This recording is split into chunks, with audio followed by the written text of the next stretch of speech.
আসসালামু আলাইকুম সবাইকে। আজকে আমরা তরাইনের দ্বিতীয় যুদ্ধ পর্ব 1192 সালে গঠিত হয়েছে।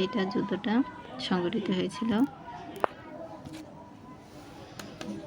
তরাইনের প্রথম যুদ্ধে পরাজিত হয়ে মোহাম্মদ গুরি দমলেন না। তিনি শীঘ্রই একটি শক্তিশালী সৈন্যবাহিনী গঠন করলেন এবং পরের বছর অর্থাৎ 1192 খ্রিস্টাব্দে ঐতিহাসিক তরাইন প্রান্তরে রাজপুতদের সম্মিলিত বাহিনীর মোকাবিলা করেন।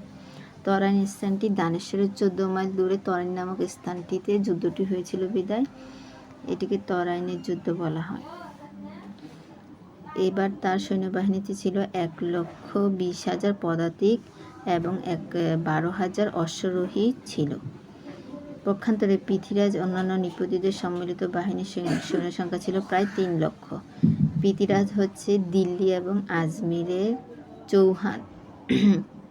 চৌহান রাজপুত্র।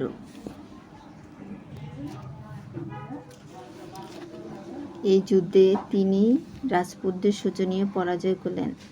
মোহাম্মদ গুরির সৈন্য অপেক্ষা পৃথ্বীরাজের সৈন্য সংখ্যা অধিক হলেও মোহাম্মদ গুরির রণকৌশল ছিল তার তুলনায় অনেক উন্নত।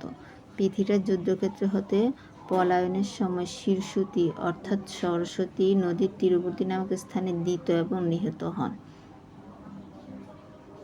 তারপর দ্বিতীয়বার তরাইন যুদ্ধের গুরুত্ব। ভারতীয় ইতিহাসে তরাইনের দ্বিতীয় যুদ্ধ একটি যুগান্তকারী ঘটনা। বি.এ. স্মিথের মতে দ্য সেকেন্ড ব্যাটল মানে যুদ্ধ of Tarain in 1192 may be regarded as the decisive contest which assured the ultimate success of Muhammadan attack on Hindus. অর্থাৎ 1192 সংঘটিত তরাইন যুদ্ধটি চূড়ান্ত একটি যুদ্ধ। এই যুদ্ধে হিন্দুদের উপর হিন্দুস্তানের উপর মোহাম্মদান বলতে এখানে মুসলমানদেরকে বোঝানো হয়েছে আক্রমণ চরম সাফল্যের সূচনা করেছিল। রাজপুতদের সম্মিলিত বাহিনীর উপর মোহাম্মদ গুরির বিজয়ের ফলে ভারতের সাম্রাজ্যে তুর্কিদের অধীনে এসে পড়ে।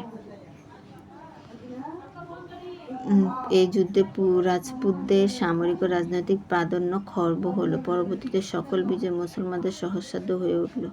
ভারতে মুসলিম সাম্রাজ্য স্থাপিত হল। প্রকৃতপক্ষে তরাইন প্রান্তরে বিজয় এবং এই উপমহাদেশে মুসলিম শাসনের ভিত্তি পত্তন করেছিলেন। ডব্লিউ হ্যাক বলেন, তরাইনের বিজয় উত্তর ভারতের দিল্লি পর্যন্ত সকল শহরের ফটক মোহাম্মদ গুরির জন্য উন্মোচিত হয়ে পড়ে এবং অতঃপর তিনি আজমির, সামানা, শিরসুতি, হানাসি অধিকার করে বিজয়ী গৌরব অর্জন করেন। এখানে এটা উল্লেখ নাই, মানে ইতিহাসবিদ বি.ডি. মহাজন বলেছেন ভারতবর্ষে মুসলিম সাম্রাজ্য প্রতিষ্ঠায় প্রকৃত প্রতিষ্ঠাতা হচ্ছে যে মোহাম্মদ গুরি। আপনাদের আজকের ক্লাসটা কেমন লাগলো জানাবেন। আল্লাহ।